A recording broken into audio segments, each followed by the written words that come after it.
وأن سيدنا وسندنا ونبينا وحبيبنا ومولانا محمدا عبده ورسوله صلى الله تعالى عليه وعلى آله وبارك وحيد وإذ يرفع إبراهيم القواعد من البيت وإسماعيل ربنا تقبل منا إنك أنت السميع العليم وقال النبي صلى الله عليه وسلم من بنى لله مسجدا بنى الله له بيتا في الجنة أو كما قال النبي صلى الله عليه وسلم صدق الله مولانا العظيم وصدق رسوله النبي الكريم ونحن على ذلك لمن الشاهدين والشاكرين اللهم صل على سيدنا وسندنا ونبينا وحبيبنا ومولانا محمد وبارك وسلم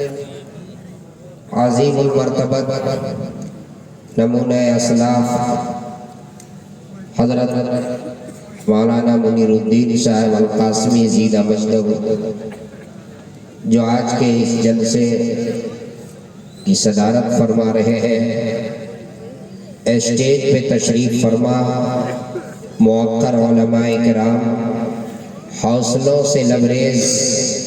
نوجوانان اسلام دین کی نسبت سے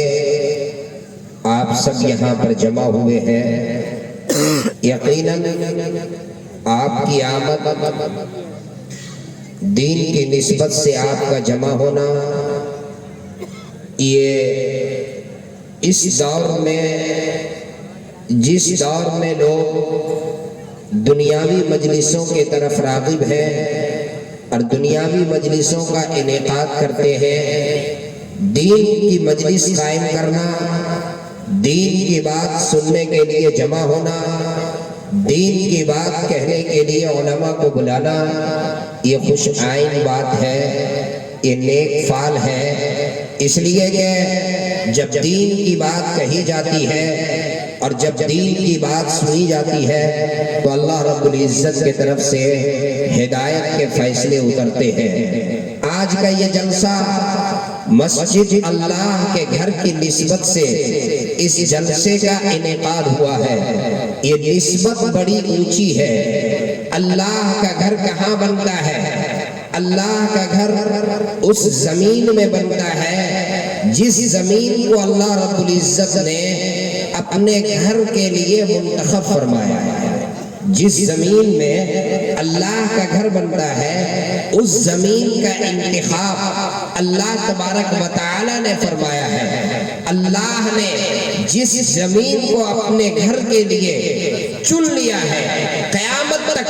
اس زمین پر مسجدیں بنتی رہیں گی اور جب ایک مرتبہ کسی زمین پہ مسجد بن جاتی ہے تو وہ صبح قیامت تک وہ جگہ مسجد ہے وہاں نماز ہوتی رہے گی اس کا ثواب مسجد بنانے والے کو ملتا رہے گا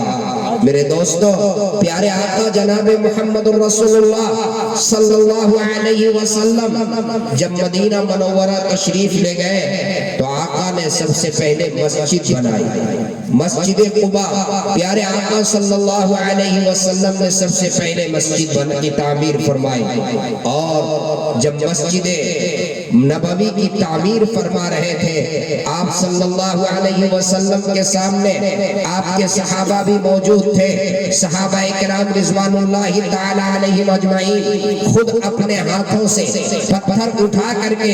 اور مزدور کے طور پر مزدوری کرتے ہوئے مسجد کی تعمیر میں حصہ لے رہے تھے قربان جائے پیارے آقا جناب محمد رسول اللہ صلی اللہ علیہ وسلم پر آقا خود آگے بڑھتے ہیں اپنے ہاتھوں میں آقا پتھر اٹھاتے ہیں پیارے آقا صلی اللہ علیہ وسلم مسجد کی تعمیر کے لیے خود اپنے ہاتھ سے پتھر اٹھا کر کے آپ کام کر رہے ہیں وہ صحابہ جنہیں یہ گوارا نہیں تھا کہ آقا وضو فرمائے تو آقا کے وضو کا پانی زمین پر گر جائے ان کو یہ کیسے گوارا ہوتا کہ آقا پتھر اٹھا کر کے اور خود لے کر کے آگے جائیں صحابہ آقا کی خدمت میں حاضر ہوتے ہیں عرض کرتے ہیں یا رسول اللہ اے میرے آقا یہ شرافت یہ سعادت میرے آقا آپ ہمیں دیں اے اللہ کے رسول ہم اٹھائیں گے اپنے سر کے اوپر صلی اللہ علیہ وسلم فرماتے ہیں اے میرے صحابہ تمہارے اٹھانے کے لیے اور بھی پتھر موجود ہے، تمہارے اٹھانے کے لیے اور بھی اینٹیں موجود ہیں، جاؤ وہاں سے اٹھا کر کے لاؤ۔ پیارے آقا صلی اللہ علیہ وسلم بنفس نفیس اپنے ہاتھوں سے اٹھا کر کے اور مسجد نبوی کی تعمیر فرما رہے ہیں۔ مجگاوا میں تشریف لائے ہوئے میں تمام لوگوں کو اس بات کا مبارکبادی پیش کروں گا کہ آپ مسجد کی تعمیر میں حصہ لینے کے لیے آپ یہاں پر جمع ہوئے ہیں۔ انشاءاللہ مسجد کی تعمیر کی جو فضیلت ہے حدیث کی روشنی میں کہ جو اللہ کا گھر تعمیر کرتا ہے اللہ رب العزت اس کے لیے جنت میں محل تعمیر فرماتا ہے۔ میں پوری ذمہ داری کے ساتھ پیارے آقا صلی اللہ علیہ وسلم کے اس ارشاد گرامی کی روشنی میں پوری ذمہ داری کے ساتھ یہ کہتا ہوں آپ سب لوگ جو یہاں پر آئے ہیں مسجد کی تعمیر میں حصہ لینے کے لیے، چاہے وہ پیسہ سے حصہ لے رہے ہیں، چاہے وہ اپنی زبان سے حصہ لے رہے ہیں، چاہے وہ بہترین مشورے سے حصہ لے رہے ہیں، چاہے اس جلسے میں بیٹھ کر کے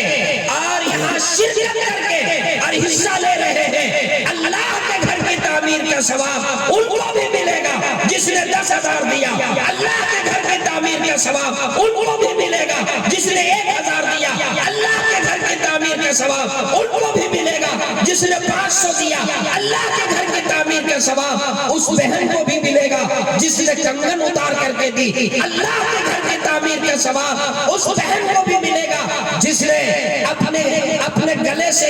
ہار اتار کر کے دی۔ اور میرے دوستو اللہ کے گھر کی تعمیر کا ثواب ان کو بھی ملے گا جو دینا چاہتے تھے لیکن ان کے جیب میں پیسہ نہیں تھا، دل میں حسرت تھی، شوق تھا، جذبہ تھا، اور جذبہ لے کر کے وہ یہاں پر نیچے بیٹھا رہا تھا نہیں دینے کے لیے لیکن دل میں شوق تھا، اللہ کے گھر کی تعمیر کا ثواب ان کو بھی ملے گا۔ میرے دوستو بات جنت کی چل رہی ہے، ہمارے دل بھائی نے ماشاءاللہ یقیناً ایک نیا کلام آج انہوں نے پیش کیا۔ اللہ کے گھر کی تعمیر کی نسبت سے جو کلام جس لہجے میں انہوں نے پیش کیا یقیناً بہت ہی عمدہ کلام، بہت خوبصورت لہجہ۔ جب جنت کی بات ہو رہی ہے تو میں بھی چاہتا ہوں کہ آپ کی خدمت میں وہ نسخہ بتا دوں جس سے ہمیں بھی آپ کو بھی جنت مل جائے۔ بتائیے آپ لوگ سننا چاہتے ہیں کہ جنت میں کیسے جائیں گے؟ بھائی نماز آدمی پڑھ رہا ہے، شمیم بھائی اگر پوچھ لے کہ آپ نماز کیوں پڑھتے ہیں تو کیا کہے گا؟ جنت جانے کے لیے۔ روزے دار سے پوچھے کہ روزہ کیوں رکھتے ہیں، کیا کہے گا؟ جنت جانے کے لیے۔ اور زکوٰۃ دینے والے سے پوچھئے کہ زکوٰۃ کیوں دیتے ہیں تو کیا کہے گا؟ جنت جانے کے لیے۔ حج کرنے والے سے پوچھئے حج کیوں کر رہے ہیں؟ جنت جانے کے لیے۔ تو میں کیوں نہ آج کے اس جلسے میں جنت جانے کا نسخہ جو میرے آقا دو جہاں کے سردار جناب محمد الرسول اللہ صلی اللہ علیہ وسلم نے ارشاد فرمایا، اس ارشاد گرامی کی روشنی میں اپنے پیارے آقا صلی اللہ علیہ وسلم کے دیوانوں کو جو یہاں پر رات کے 12 بجے سخت سردی کے موسم میں ٹھنڈ کے باوجود کوئی کھڑا ہو کر، کوئی کرسی پہ بیٹھ کے، کوئی فرش پہ بیٹھ کر کے اور سن رہا ہے، انہیں میں وہ نسخہ نہ بتا دوں، میں ضرور بتاؤں گا، لیکن دوستو ہاتھ اٹھا کر کے اور اس بات کا ارادہ کیجئے، ہاتھ اٹھا کر کے اس بات کا وعدہ کیجئے کہ انشاءاللہ اسی وقت اسی مجلس میں جو نسخہ یہاں سے بتایا جائے گا انشاءاللہ آج ہی اس پر عمل کر کے اور ہم لوگ جنت کا مستحق بننے کی کوشش کریں گے۔ ہاتھ اٹھائیے کتنے لوگ سننا چاہتے ہیں؟ ماشاءاللہ ہمارے صدر محترم اسٹیج پہ تشریف رکھتے ہیں اور کافی تعداد میں علماء کرام بھی اسٹیج پر بیٹھے ہوئے ہیں۔ میں نا امید نہیں ہوں، کچھ لوگ چلے گئے، میں ان سے مایوس نہیں ہوں، اس لیے کہ جو لوگ بیٹھے ہوئے ہیں مجھے یقین ہے اللہ کا گھر بنانے کے لیے ایک آدمی کافی ہے، یہاں تو سینکڑوں لوگ بیٹھے ہوئے ہیں۔ کیا منہاج بنا؟ اللہ کا گھر اللہ چاہے تو ایک آدمی سے بنا سکتا ہے، اتنے لوگوں کی ضرورت نہیں ہے۔ اور ماں بہنیں آپ سے بھی میں گزارش کروں گا تھوڑی دیر آپ برداشت کریں، بالکل جانے کا ماحول نہ بنائیں۔ میں کوئی لمبی تقریر نہیں کروں گا، صرف ایک نسخہ بتانے جا رہا ہوں۔ جنت، حافظ جمال صاحب تشریف رکھتے ہیں، جنت کا نسخہ میرے آقا دو جہاں کے سردار احمد مجتبیٰ محمد مصطفیٰ صلی اللہ علیہ وسلم نے ارشاد فرمایا۔ ایک موقع پر حضرت عمر سے، عمر اگر مجھے اس بات کا خوف نہ ہو، اگر مجھے اس بات کا ڈر نہ ہو کہ لوگ سست پڑ جائیں، تو میں تمہیں یہ کہوں کہ تم جا کر کے گلی میں اس بات کا اعلان کر دو کہ 4 شخص ایسے ہیں جس کو جنت میں جانے سے کوئی چیز روک نہیں سکتی۔ کتنے شخص ہیں؟ 4 شخص۔ کتنے لوگ ہیں؟ 4 شخص ایسے ہیں جسے جنت میں جانے سے کوئی چیز روک نہیں سکتی۔ میں وہ 4 شخص کا نام ضرور بتاؤں گا، ان کے صفات ضرور بتاؤں گا۔ وہ کون خوش نصیب ہے جن کے بارے میں آقا فرما رہے ہیں کہ اسے جنت میں جانے سے کوئی چیز روک نہیں سکتی۔ لیکن اس سے پہلے پھر ایک مرتبہ میں آپ لوگوں سے وعدہ لوں گا کہ وعدہ کیجئے کہ انشاءاللہ ان 4 شخصوں میں اپنا شمار کرنے کی کوشش ابھی اسی وقت سے کریں گے انشاءاللہ، کریں گے انشاءاللہ۔ ماشاءاللہ کیا زندہ مجمع ہے۔ جو چلے گئے وہ جلسہ سننے کے لیے نہیں آئے تھے، وہ جلسہ دیکھنے کے لیے آئے تھے۔ وہ دیکھ کر کے چلے گئے، اور کچھ لوگ یوٹیوب میں فوٹو کھنچوانے کے لیے دل بھائی کو آ کر ہار پہنا کر کے چلے گئے۔ بھائی مسجد کے لیے آپ دیجئے، پیسے دیجئے، بڑی اچھی بات ہے، بہت اچھی بات ہے، لیکن میں نے یہ تجربہ کیا دل بھائی، جو پیسہ دیتا ہے وہ ہار نہیں پہناتا، اور جو ہار پہناتا ہے وہ پیسہ نہیں دیتا۔ یہ دیکھا گیا، ہار پہنانے والا اس کو پیسہ دینا نہیں رہتا ہے، کمیٹی والے پہلے سے ہار رکھ دیے، وہ آ کر کے ہار پہنا دیتا ہے۔ بہت بڑھیا فوٹو آ گیا، ماشاءاللہ دل صاحب کو ہار پہنا دیا، اور جو پیسہ دینے والا ہے دیکھیے 500 1000 روپے لا کر کے رکھ دیا۔ ماشاءاللہ میں نے کہا کہ 4 لوگوں کا فارمولہ میں بتاؤں گا، وہ 4 شخص کون ہیں جو پیارے آقا صلی اللہ علیہ وسلم کے فرمان کی روشنی میں وہ جنت میں جائے گا، اسے جنت میں جانے سے کوئی چیز روک نہیں سکتی۔ اس میں سے ایک شخص وہ ہے جو اپنے والدین کے ساتھ حسن سلوک کرے۔ اقبال صاحب چلے گئے کیا؟ اقبال بھائی ہیں؟ اچھا کدھر ہے؟ اچھا ماشاءاللہ ماشاءاللہ ہے۔ اصل اقبال بھائی ہمارے بہت محترم شخصیت ہے، اور دل صاحب کے کلام پڑھتے ہوئے انہوں نے 10,000 جب دے دیا تو میں نے یہ سوچا، 12,000 دیا تو میں نے یہ سوچا کہ انشاءاللہ جب میں تقریر کروں گا تو 24,000 لے لوں گا۔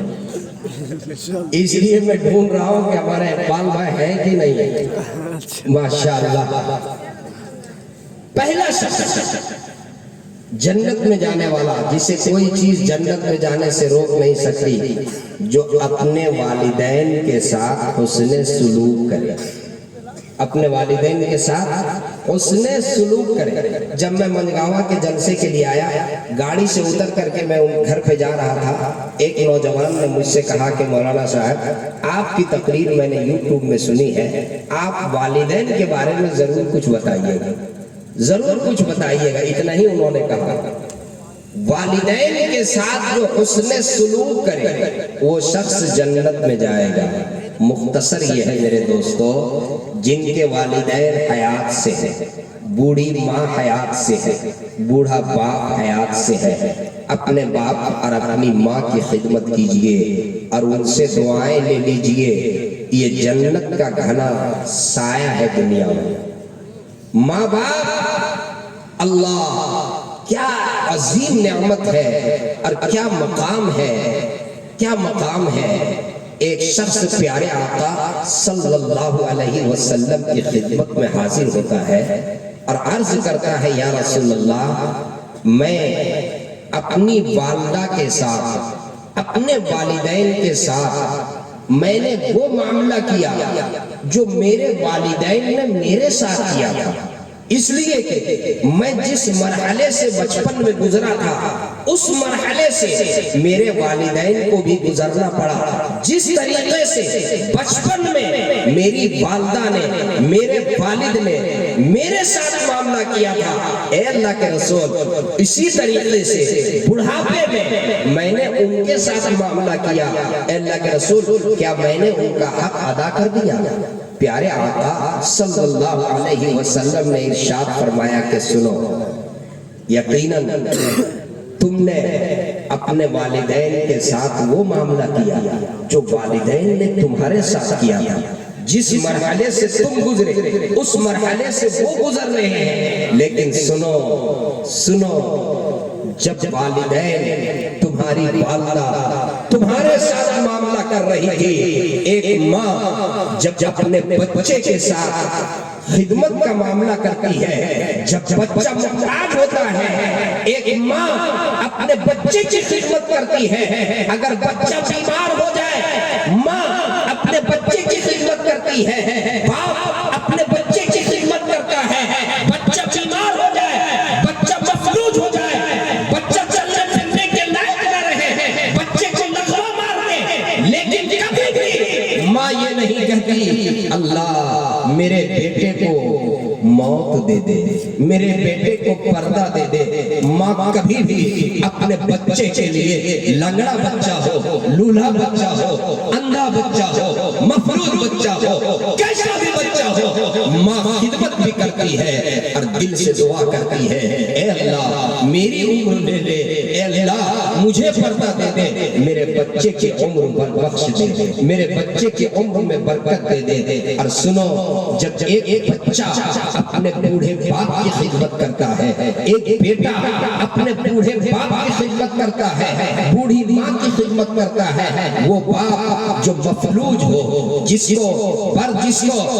لقمہ مار دے جو چلنے پھرنے کے لائق نہ رہے جو اپاہج ہو جائے جو بولو براج بستر پر کرنے لگ جائے کسی لائق نہ رہے تو وہ بیٹا اپنے باپ کی خدمت کرتا ہے اپنی ماں کی خدمت کرتا ہے تو کم سے کم جو ہے اس کی زبان پر یہ بات ہوتی ہے اے اللہ میری ماں کو میرے باپ کو پردہ دے دے. اور اگر وہ نہیں کہتا تو جو ملاقات کے لیے آتا ہے عیادت کے لیے آتا ہے وہ اس کے سامنے کم سے کم یہ کہہ دیتا ہے کہ اللہ اب اس کو اٹھا ہی لے اور وہ بیٹا سن کر کے چپ رہ جاتا ہے. لیکن سنو ایک ماں کے سامنے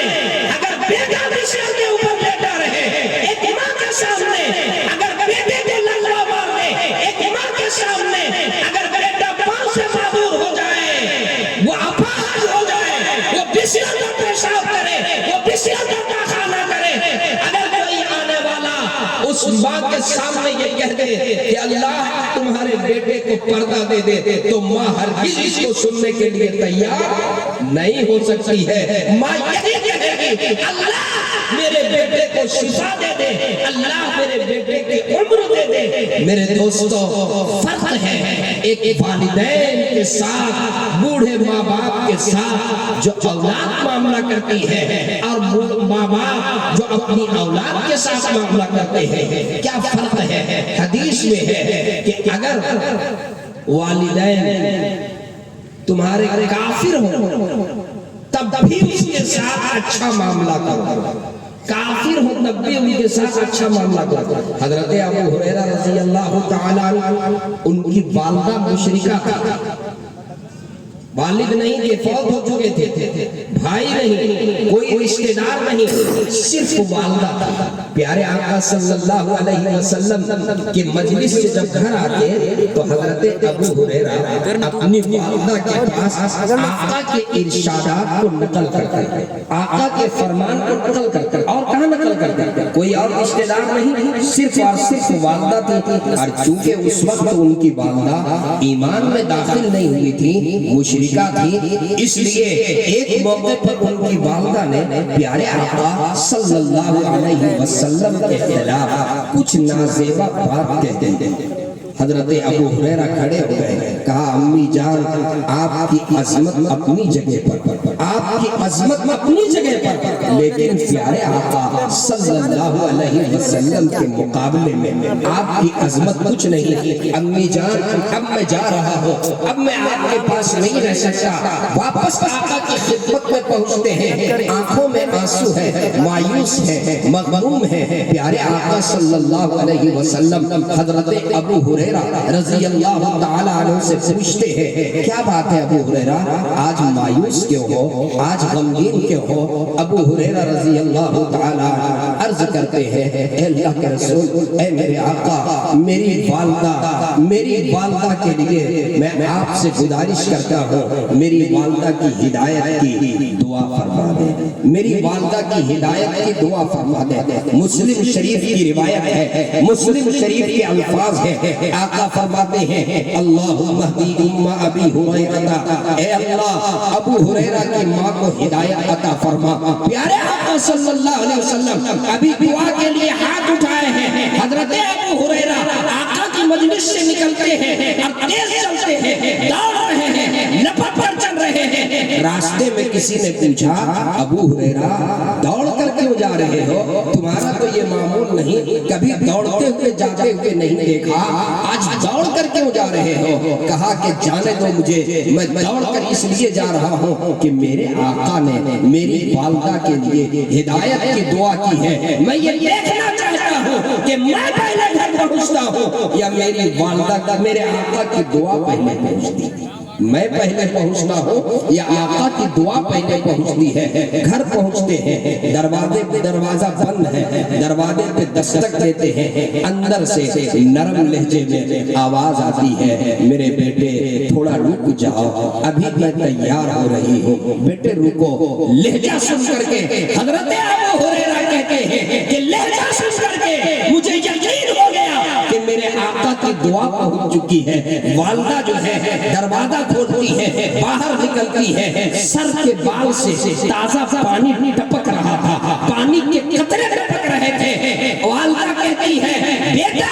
تیرے آنے میں دیر ہوئی، آقا کی دعا پہلے پہنچ چکی ہے، آقا کی دعا پہلے پہنچ چکی ہے، لاؤ ہاتھ، آقا کے ہاتھ میں جا کر کے میرا ہاتھ بھی دے دو، میں کلمہ پڑھتی ہوں، اشہد ان لا الہ الا اللہ واشہد ان محمد عبدہ ورسولہ۔ میرے دوستو، میرے نوجوانوں، بات لمبی ہو جائے گی، میں یہ عرض کر رہا ہوں، پیارے آقا صلی اللہ علیہ وسلم نے والدین کا مقام بتایا، والدین کا مرتبہ بتایا، والدین کا کیا مقام ہے، والدین کا کیا مرتبہ ہے۔ آقا ایک موقع پر فرماتے ہیں کہ میں مصلی پہ ہوتا، نماز پڑھا رہا ہوتا، عشاء کا وقت ہوتا، میں مصلی پہ ہوتا، میں نماز پڑھا رہا ہوتا، میری والدہ حیات سے ہوتی، دروازے سے پردہ ہٹا کر کے میری والدہ آواز دیتی، بیٹا محمد، بیٹا محمد، میں سجدے سے اٹھ کر کے اور اپنی والدہ کی خدمت میں پہنچا تھا، امی کیا حکم ہے؟ میں نماز چھوڑ کر کے اپنی والدہ کی خدمت میں پہنچا تھا، امی جان کیا حکم ہے؟ امی اماں آمنہ جو پیارے آقا صلی اللہ علیہ وسلم کی عمر جس وقت 6 سال تھی، مقام ابوا، وہ مقام جہاں پر اماں آمنہ 3 نفوس پر مشتمل قافلہ، 6 سال کا معصوم بچہ محمد صلی اللہ علیہ وسلم اور ام ایمن اور آمنہ، حضرت آمنہ، یہ 3 نفوس پر مشتمل قافلہ چلا جا رہا ہے۔ یہی وہ مقام ہے جہاں جا کر کے حضرت آمنہ بیمار ہو جاتی ہے، بخار کی کیفیت طاری ہوتی ہے اور حضرت آمنہ کو یہ یقین ہوا جاتا ہے کہ اب میں شاید اس دنیا میں نہ رہوں۔ پیارے آقا صلی اللہ علیہ وسلم کو اپنے قریب بلاتی ہے، قریب بلاتی ہے تاکہ کچھ پیار کے الفاظ کہہ سکوں، کچھ نصیحت کر سکوں۔ پیار کے الفاظ کہنے کے لیے آقا کو 6 سال کی مدت ہے، معصوم بچہ، اب ابو جان پہلے ہی رخصت ہو چکے ہیں، قریب بلاتی ہے، قریب بلاتی لاتی ہے اور دو تین کلمات کہتی ہے، اے میرے لخت جگر، اے میرے نور نظر، دنیا سے ہر ایک کو جانا ہے، جو کوئی دنیا میں آیا ہے وہ ایک دن اس دنیا سے جائے گا، یہ دنیا فانی ہے، اے میرے نور نظر میں بھی دنیا سے چلی جاؤں گی، اے میرے لخت جگر، اے میرے نور نظر، مایوس نہ ہونا، اداس نہ ہونا، میرا نام رہتی دنیا تک باقی رہے گا، اس لیے کہ میں نے تم جیسے طیب و طاہر بیٹے کو جنم دیا ہے، میرا نام رہتی دنیا تک باقی رہے گا، میں نے تم جیسے طیب و طاہر بیٹے کو جنم دیا ہے، اے میرے لخت جگر، اے میرے نور نظر، مایوس نہ ہونا، یہ چند کلمات کہتی ہے، ام ایمن سے نصیحت کرتی ہے کہ میرا انتقال ہو جائے تو میرے لخت جگر کو سردار مکہ قریش، سردار قریش عبد المطلب کی خدمت میں لے جا کر پہنچا دینا، حضرت آمنہ کی روح پرواز کر جاتی ہے اور اسی مقام پر حضرت آمنہ کو دفن کیا جاتا ہے، پیارے آقا صلی اللہ علیہ وسلم اپنی والدہ کے قبر پہ گھٹنا ٹیک کر بیٹھ جاتے ہیں، روتے ہیں، آنکھوں سے آنسو نکل آتا ہے، حضرت ام ایمن انگلی پکڑ کر کے اور لے جانے کی کوشش کرتی ہے، محمد چلو سفر لمبا ہے، انگلی چھڑا کر کے اور پھر واپس آتے ہیں اور پھر اپنے ابا کے قبر سے لپٹ جاتے ہیں اور یہ کہتے ہیں امی جان اب میں کسے جا کر کے سلام کروں، امی جان اب میں کسے جا کر کہوں گا السلام علیکم امی میں کسے جا کر سلام کروں گا۔ میرے دوستو پیارے آقا صلی اللہ علیہ وسلم، آپ صلی اللہ علیہ وسلم نے والدین کا مقام بتایا، والدین کا مرتبہ بتایا، میں نوجوانوں سے کہوں گا جن کے والدہ یا جن کے والد یا جن کے ماں باپ دونوں حیات سے ہو، اپنے والدین کی خدمت کیجئے، ان سے دعائیں لے لیجئے، اور جن کے والدین دنیا سے چلے گئے ہیں ان کے لیے خوب دعائیں مغفرت کیجئے، ان کے لیے خوب استغفار کیجئے۔ ماں باپ دنیا سے چلے جائیں تو جانے کے بعد اولاد کے اوپر 4 حق ہے، پہلا حق ہے ان کے جنازے کی نماز پڑھی جائے، دوسرا حق ہے ان کے وعدے کو پورا کیا جائے، تیسرا حق ہے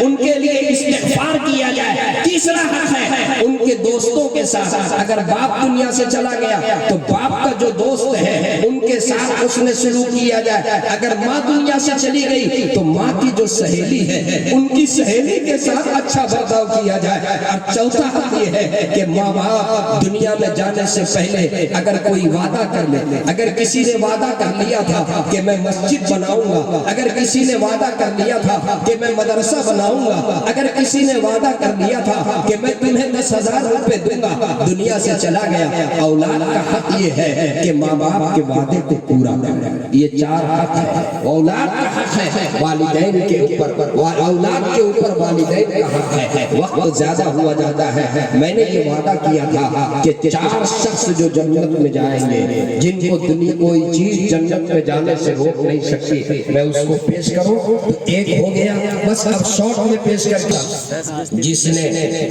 گناہ سے ایسی پکی اور سچی توبہ کیا کہ دوبارہ اس گناہ کا کرنا اس کے لیے ایسا مشکل ہو جس طریقے سے تھن سے نکلا ہوا دودھ کا واپس تھن میں جانا مشکل ہے، وہ شخص جنت میں جائے۔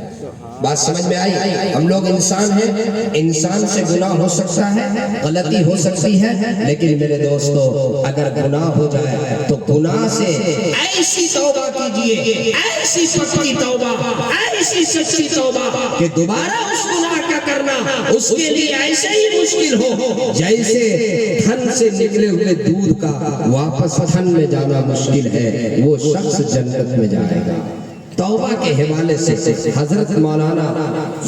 دامت برکاتہم العالیہ ایک واقعہ نقل فرماتے ہیں، میں اس کو آپ کی خدمت میں اختصار کے ساتھ اس لیے نقل کرتا ہوں تاکہ میرے نوجوانوں کو عبرت ہو۔ بعض مرتبہ شیطان یہ بہکاتا ہے، ارے تمہاری تو پوری پوری زندگی شراب میں، کباب میں، عیاشی میں، بدکاری میں، چوری میں گزر گئی، تو کاہے کے لیے توبہ کرے گا؟ تیرے توبہ سے کیا ہونے والا ہے؟ یہ شیطان کا بہکاوا ہے۔ اللہ رحیم ہے، اللہ کریم ہے، اللہ مہربان ہے، اللہ چاہتا ہے میرا بندہ میرے در پہ آئے، میرے سامنے گر گڑائے، وہ کتنوں گناہوں کے دلدل میں ڈوبا ہوا، اگر میرے بندوں